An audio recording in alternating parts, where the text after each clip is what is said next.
Hello everyone, this is Jasmine, aka Gladiator in Sweats, and I'm here with the weekly tarot forecast for the week of July, Sunday the 8th through to Saturday the 14th. So first off, I just want to thank you for watching and tuning in. Hello to any new subscribers and welcome back to any returning ones.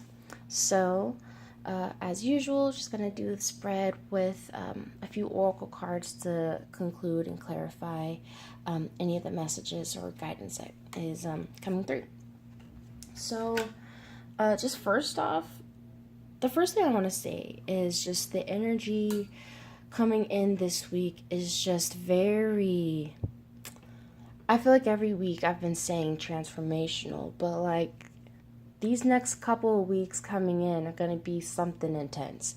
And I guess the most I really want to say is, I guess, just stick along for the ride and just kind of surrender to the process and just remain in a space of self-awareness as opposed to getting wrapped up in the cosmic storm, if you will. So I'm just going to jump into it. So for the past, as far as what brought us into this week, we have the Six of Cups. And so I feel as if the past week, like last week, there was just a lot of energy where we were kind of focusing or bringing our attention to like our past relationships, our pasts in general, as far as like our childhood, things that has affected us or have affected us since we were children, or in our familial surroundings. This could just be also past lives, outside of this lifetime. I just feel like this is a lot of us spending a lot of time just looking back in general. As I've mentioned before, we had or have words all over the place, 6 planets retrograde. So I feel like there is already just this common speak of us kind of just tuning into our own mental and emotional realms. But this is all purposeful. All of these retrogrades all in this time, and not just that, but a lot of these transits going on are really activating and creating this domino effect to really kind of pull us out of a lot of situations where I just feel like by the end of this week, by the end of like even a couple weeks, like each week, I feel like we'll be able to even look back on the past week and be like, wow, things were really different. But with this death in the sun here, I feel like that's just apparently talking about Sun opposite Pluto this week, which will be at its active most, I guess, its peak when it's opposite the supermoon or the new moon, the partial solar eclipse that we're having on Thursday. So how that just affects us, in our regular lives, Sun opposite Pluto in Cancer, the Cancer Capricorn axis, I feel has us needing to not just face our fears, like that's a very like vague way, but this is facing our fears and our attachments and just a lot of our programming surrounding the way that we nurture ourselves, the way that we nurture other people, the way that we just emotionally connect to others. Not just that, but I also see this as us releasing a lot of things that we maybe are not even necessarily aware of. I'll talk a lot more about it for the full moon and new moon and Cancer video. My goodness.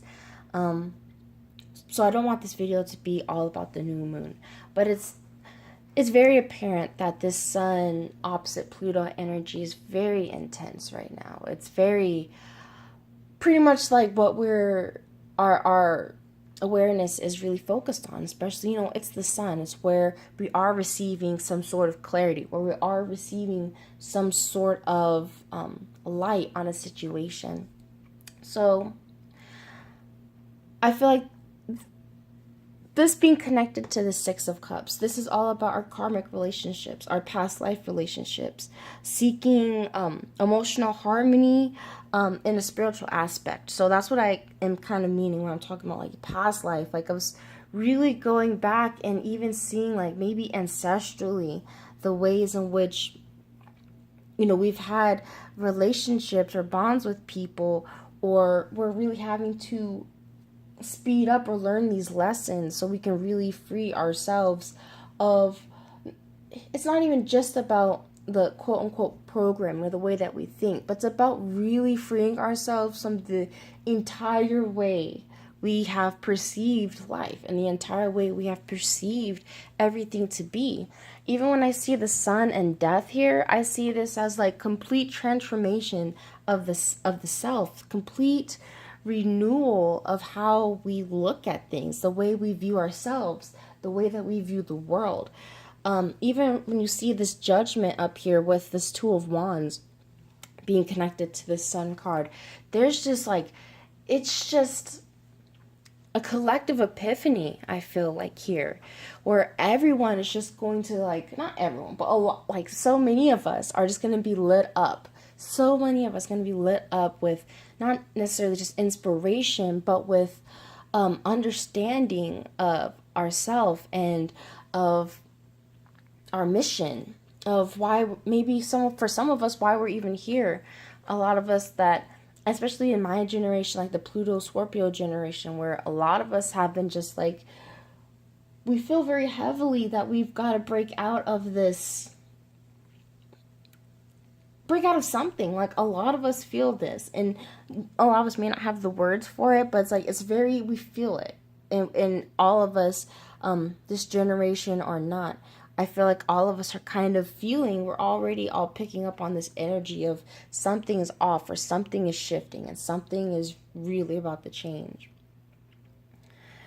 But this process is, you know, it's slow, relatively speaking, and it's uncomfortable. And so I do feel like the message that has been important just for all of us the past couple months, and it will continue to be important, honestly, for the rest of the year, for us to be kind to ourselves, for us to take the process as it comes and not to really attach to what's happening. And not just that, but also with this death in the sun, I also see this as like a removal of innocence. Even the way that you see that the death character here has his scythe about to remove this white rose. And so I see this as like a removal of a veil, kind of too. A removal of a night. I always have a hard time pronouncing this word. Naivety? Either way, where you're just feeling ignorant. It's that Gemini energy where you're just kind of, not even necessarily just Gemini. I guess I just relate it to Gemini as a Gemini sun, but it's really that full card energy of, you know, being completely in the realm of possibility. And not just that, but I see this as you kind of coming into clarity of the true possibility of things and the true nature of things.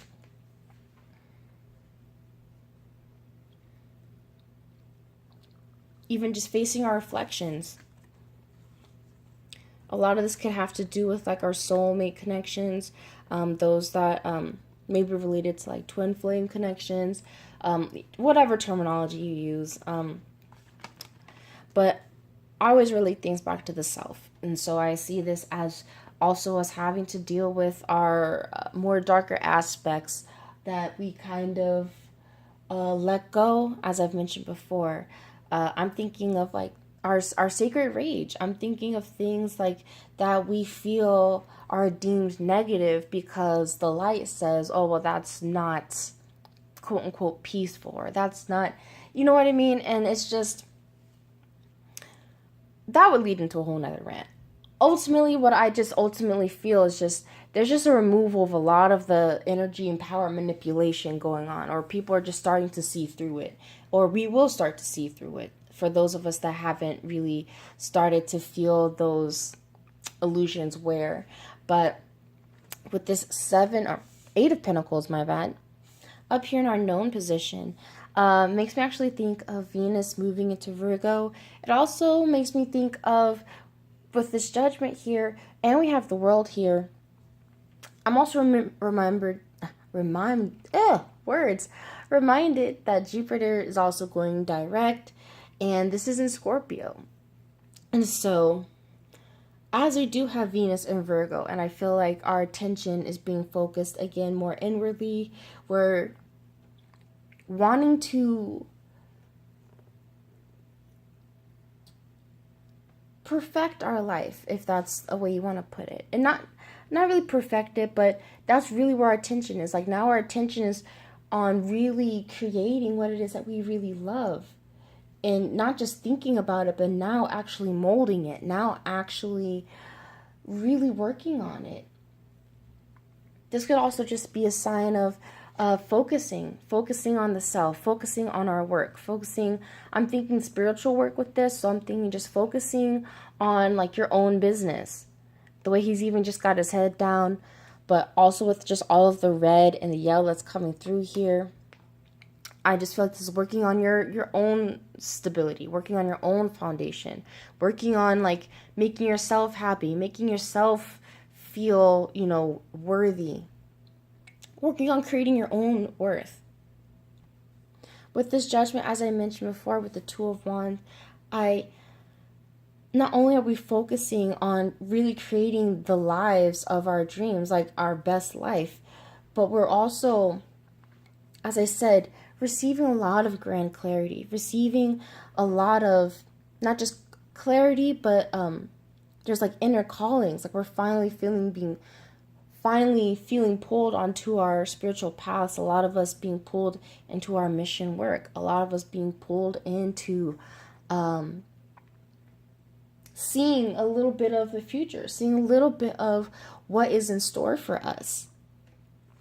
I feel as if it's kind of like some of us maybe got a peek at the future, and it's really awesome to think about when some of us start to see like the little pieces fall into place, or maybe some of us may be also picking onto synchronicities that kind of let us know we're on the right path. But this King of Pentacles, I don't know if you can see it the way that I have my camera. We have the King of Pentacles with the World here as the outcome at the very top here. And I see this as us really being the king of our inner world, of us securing like the grandest bag. Like, that's really what I feel here. I feel like we're really reaping a divine, I don't even want to call it like a blessing, because I feel like the idea of blessing makes it feel like it's not deserved, or makes it feel like it's not even rightfully ours. But like, what we're coming into is ours. Like, it's our own power, our own actual ability to create our own everything. Not everything as in like not letting things hold us back. Like, I'm really trying to find the best ways to put this. I'll have to link OJC, because she's like the person who I wish I could have the words to really explain the things that I feel coming through in these cards. So I'll make sure to try and link her videos, so she might be able to help you better understand if you're not really getting what I'm saying.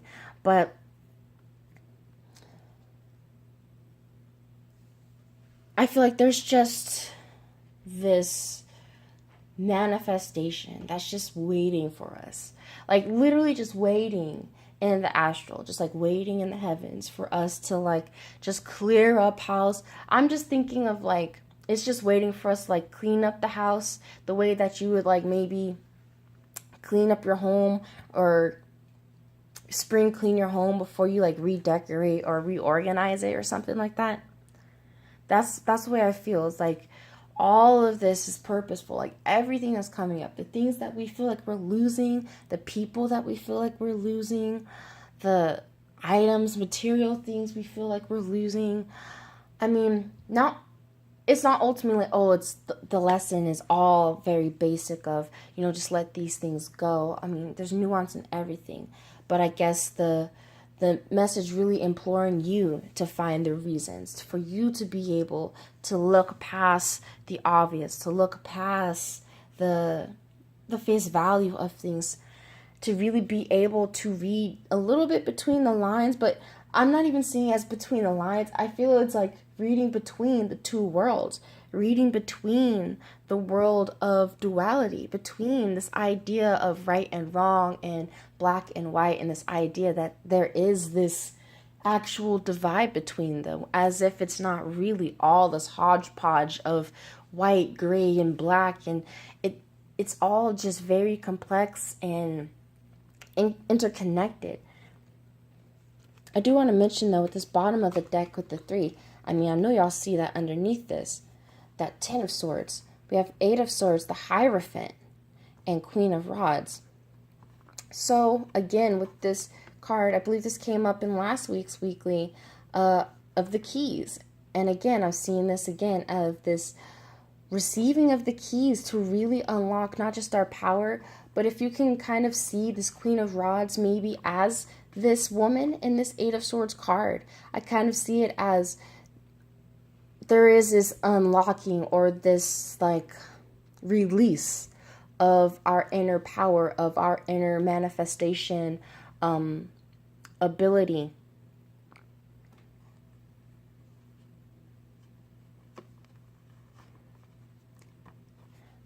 And this has to go through really shed, even underneath that with the moon, having to really shed these layers, having to shed these, not just fears and doubts, but really even having to shed the layers of persona that really actually limit us. Like, let's just take me, for example. Like, I'm gonna just use myself for an example. So, like, I'm a mom, I'm, a black woman, I'm a bunch of different things, right? But I could decide to feel like, I am a black woman, and so this world does not seem to accept me as I am, and I can not only listen to that story, but I can make that story mine and live it. And then I experience life in that way. Or I can look at that layer of the story, I can acknowledge that layer of the story, but say that's not my story, if that makes sense. Like, I see this part of my, I see this part of my tale, but that is not like the destination, or that's not the essence of who I am. That's just a layer.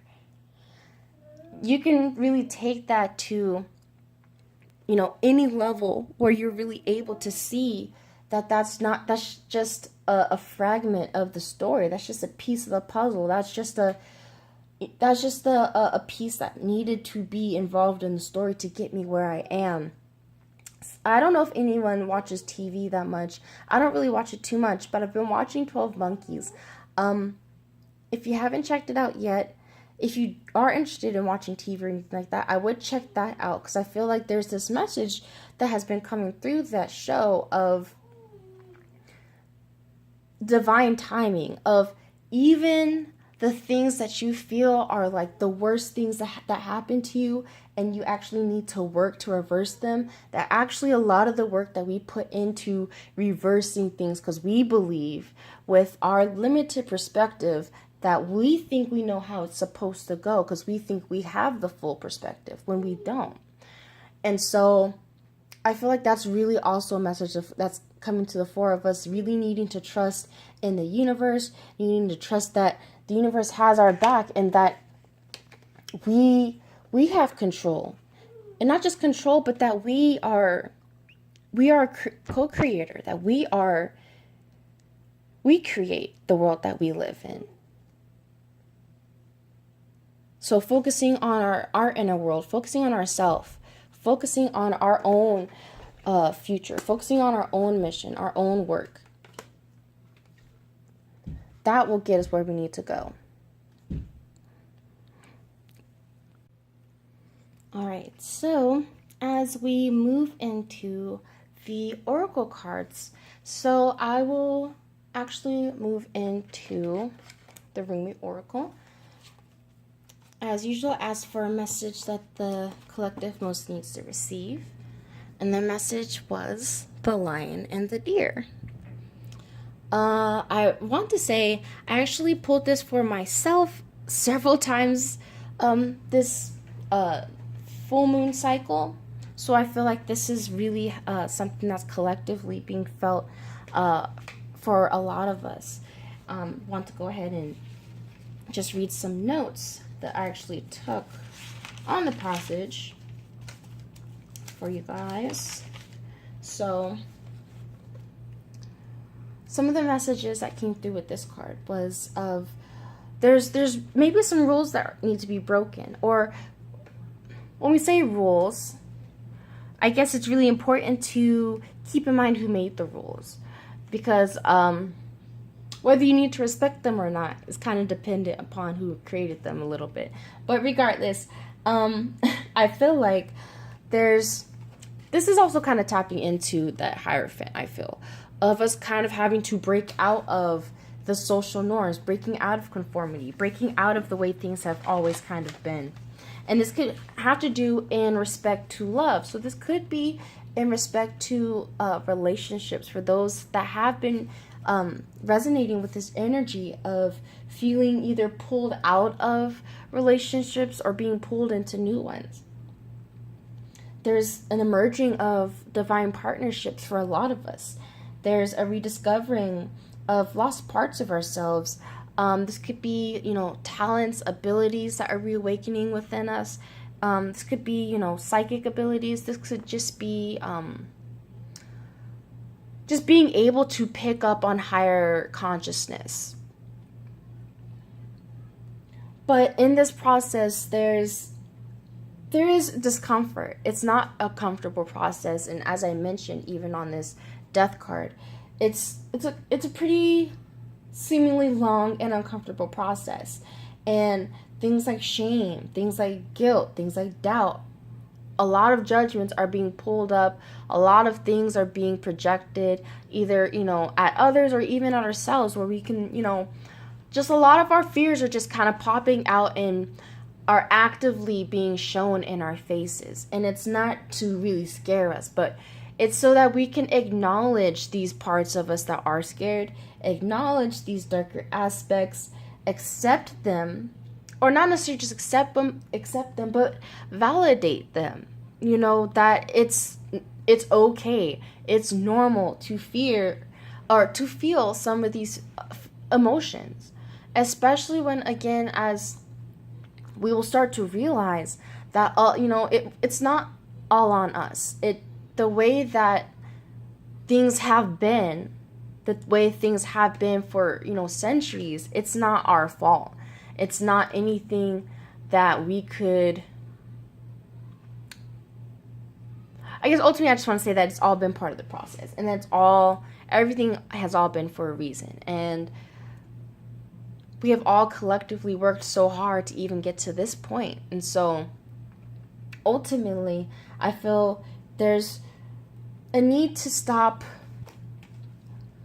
to shed the either or mindset, to shed the idea that there has to be an either or, and integrate integrate the idea that both, or in a simplistic way of saying there's two, but of all, that there's many ways of doing things, that there's many ways of being, there's many ways of quote unquote living your best life, there's many ways of quote unquote being a good person, there's just many ways to do everything. And there's just a needing to shed this duality. There's a need to shed this need to be better than others, is just all of this. There's a lot of this kind of fear-based mentality being shed, coming into more service of beginning your service to the world, beginning what is it that you want to contribute to society, what is it that you want to contribute to humanity.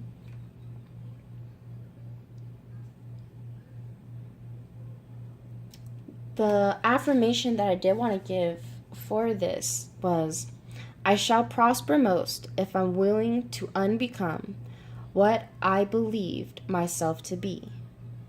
So I'll probably go ahead and post that on Instagram, but there's a lot of needing to let go of some of the parts we've played. As I kind of mentioned before, how there was this curtain call, right? So if the curtain, the curtain call, the production calls, here we're seeing all the characters, and now the characters get to go. Now the characters get to move on to go play different parts. So you can look at it even that way, where even the people in your life, even yourself, you're shedding new parts. And I don't want to say you're taking on new parts, but you're also taking on the part that you actually want to play. Like before, when we think of karma, I don't want to look at karma as like a negative thing. It's just like, okay, I said that I was going to do this, so that's what we're going to do. Like, okay, so we said we're going to work this out in this lifetime, so that's what we're going to do. And so that's kind of what I feel this time is like, all right, so we've all been working collectively on our own individual karma, our own karma collectively, societally, our own karma through our lineages, through our bloodlines, just working through all of that on many different levels. So again, it's very nuanced when we talk about karma, when we talk about how everything is connected, how we talk about everyone's quote-unquote destiny or fate or what have you. Everything is, interwoven, connected. So, I did want to also mention, bottom of the deck of the Rumi Oracle. I don't really do bottom of the deck for Oracle cards, but I have lately, and it's been really interesting because I feel like it's been working out. So, bottom of the deck was the impossible made possible. And I'm not going to read passage or anything for that. But again, I feel like that's like tapping into a lot of that messaging that I've brought about needing to open our mind, really needing to not just open our mind, but really having to release the limited ideas and beliefs. Like, and I don't even mean this in like, but still keep it realistic, where I'm like, okay, so maybe you don't want to work this 9 to 5, and maybe you want to create your own business. And no, I want you to think big. I want you to think like, what is it that, like your heart is like, yo, if I had the chance to do this, if this was my life, or if this was my job, or then it wouldn't feel like work. Like whatever that is, whatever it is that your heart is feeling you, calling you, drawing you to, take note of those things. Pay attention to the intuitions you're receiving through all of your senses, through your body. Your body is a tool to receive all of these divine messages. So again, that's also the point and key to going within of this hermit mode. So, and lastly, I want to just pull up, I asked the Angelarium deck for any messages that needed to be received. And amazing, y'all. Angel of Time and Angel of New Life. Like, Angel of New Life, off top by itself. I believe it's pronounced Sandalphon. Sandalphon. I'm not entirely sure. But as I was doing reading about this, and I was reading up on, like, just the connection to this week. And I'll bring this up again more with the new moon in Cancer. But the story of Apollo and Hercules. And there's this, of the twins, the lovers. And one of them is the mortal twin. And that's essentially what I am feeling here, is that there's this reawakening of, like, the mortal twin that's here to kind of slay or put an end to that which isn't true. Or even if you just think about that Gemini energy, or of the twins, of the Lover's card, if you think about, even when I think my words, I'm so sorry, y'all. Even when I look at this card, I don't know why I connected. I mean, I know why I connected to Gemini and stuff, but I connected again to that twin energy. even as I said before, earlier, with these two cards. And then you have this Angel of New Life. And so, with this Angel of New Life and Angel of Time, this is end and beginning of new and old times. Like, micro and macro scale. Like, this is a very collective change. Where, not just that, but the sun will be conjunct Castor, a fixed star, which, I mean, it can go either way, good or bad, but whichever way that energy does tend to go, it tends to go to the extreme. And so I feel like there's a lot of extreme drama bubbling up to the surface, I feel. So even on like a collective level, I don't really pay too much attention to the news, but I feel like there's going to be some important news that ends up being revealed to the collective this week, especially with this Eight of Swords and then the Hierophant. Makes me think again of the collective being having the blindfold pulled from over their eyes. But I believe that is it. Just want to make sure there's no other little messages. I mean, besides the fact that we have 19, 20, 21 right here, as you can kind of see as we go up. So this is a real, like, ending. This is, as I believe I've mentioned before, when people talk about Judgment Day, or when people have talked about Judgment Day or whatever, that it's an event. We're in it. We're in it right now. And no, it's how long it lasts, I'm not entirely sure. I'm not, someone that would know. But I'm definitely feel like this is what it's signaling, and it has been letting us know that we're at the end times. We're at the end of cycles, and it's something to be fearful of.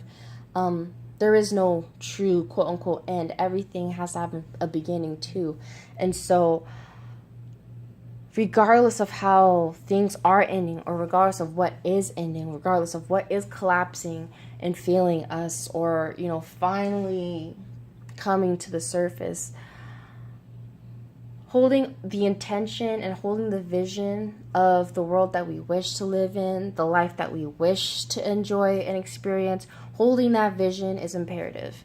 And it's not just key, but it is the key for us to actually manifest what we want. It's through our thoughts. It's through our imagination.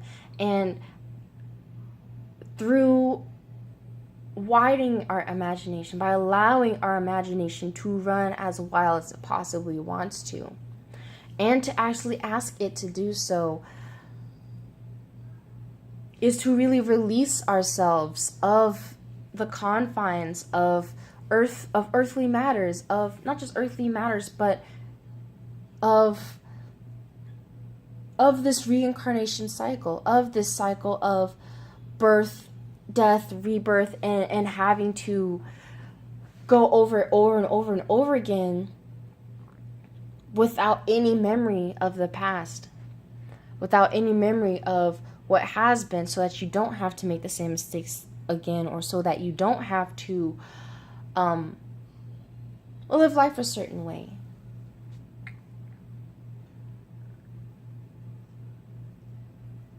The way that the power has been manipulated or contained, it just cannot continue. So yeah, I'm just gonna end it there. Let me see where I am on time. All right, so thank you so much for tuning in and watching. I'm so appreciative, and I hope that this resonates. I hope that this helps. And yeah, check out the full moon in Capricorn video, as well as the Mars retrograde video. Put those out a week or so back, but those are still very much relevant. I'm working on the new moon in Cancer reading. My mind is, I don't even know. Like, the energy is just really shifty, really fickle. It's really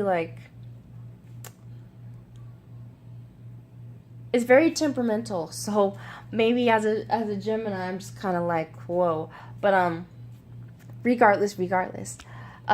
Check out my Instagram. Information for all of this is in the description box. You can follow me there for more regular content. I'm actually considering moving the daily messages back to YouTube because it's just not easy to do little 1-minute snippets, not the way that I like to do my readings. So considering not even just considering, I'm probably just going to go back to doing dailies on YouTube. So there's just a little bit of confusion, just trying to get things figured out, but that's pretty much it. I hope you guys all have a wonderful week. Happy Sunday to you all. As I'm recording this, it's Sunday, so hope you all have a wonderful week.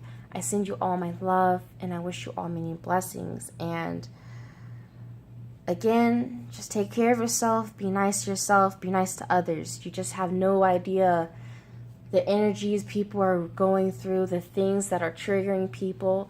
You really would be surprised just how much people are kind of going through. And so it helps yourself, it helps others, it helps us all collectively to just be nice to each other. So, all right, without further ado, until next time, y'all.